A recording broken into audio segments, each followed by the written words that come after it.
Breaking news out of Mississippi again today. Today's news is that Delta State University in Mississippi, they have done the investigation from the coroner. He has now come back and he said there was no foul play in Trey Reed's death. Well, they found Trey Reed hanging from the tree, and yeah, there had to be some kind of foul play, because who lynches themselves up in a tree like that, Jules? I don't know. It's kind of troublesome to me, and also seeing some other YouTubers, especially this one creator who has quite the following, and he's putting it out there that this is some sort of conspiracy from the left in order to take attention away from the trans boyfriend of the Charlie Kirk alleged assassin guy. And I don't see it. I can't figure out how that's supposed to piece together. But also, I do think there's something to this Trey Reed case, where even if this was a self-inflicted lynching, there's more to it. There's like, why did it happen? How did it happen? How could it have been prevented? Why was there no immediate call for investigation? Why was it immediately ruled self-inflicted? And why was the grandfather of Trey Reed told by the police that Trey had been found in his dorm room? It's not right. You're not right. And I don't believe Trey would do this if family hanging himself. I don't believe. There was a lot of misinformation around this case. I still don't know where the information regarding bruising and broken bones and things like that were coming from. And, you know, I don't think that there was time for there to be a full medical examiner's report on this at this point in time. I don't know what type of cover-up, unless just a regular, like how some schools like to brush things under the rug to not have bad publicity.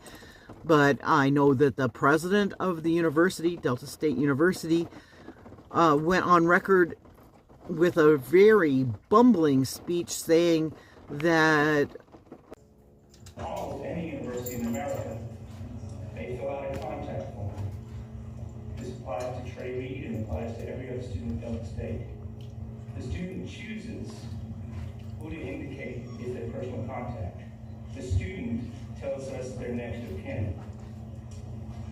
And from the moment we discovered this, and from the moment law enforcement was engaged, 7:30 in the morning on Monday, this university has been in regular, frequent contact with the next of kin.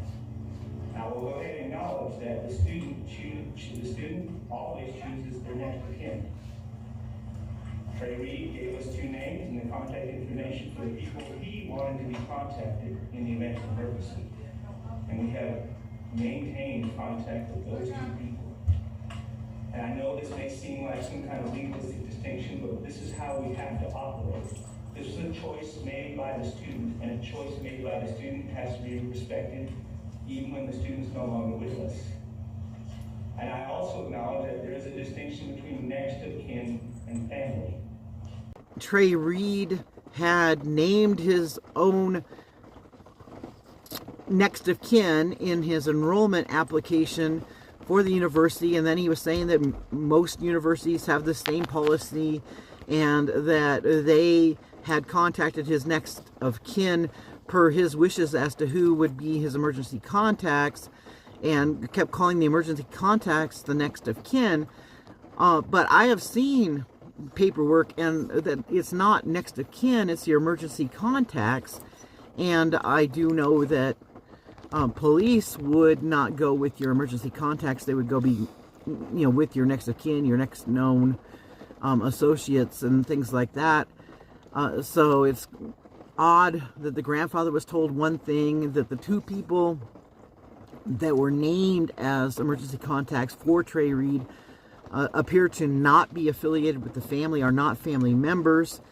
and the university is going on record saying, oh, we have been in touch with those people, and the attorney for the family has gone on record stating that the university has yet to contact anyone from the actual family. And the family does not know exactly what happened on September the 15th of 2025. We are seeking answers. And that's all pretty odd, if you ask me. So I'm really interested to know what you guys think, what questions should be asked, and comment, like, and subscribe. And my dog's being crazy behind me, so if you think he's cute, put a 2 in the comments. Mm-hmm.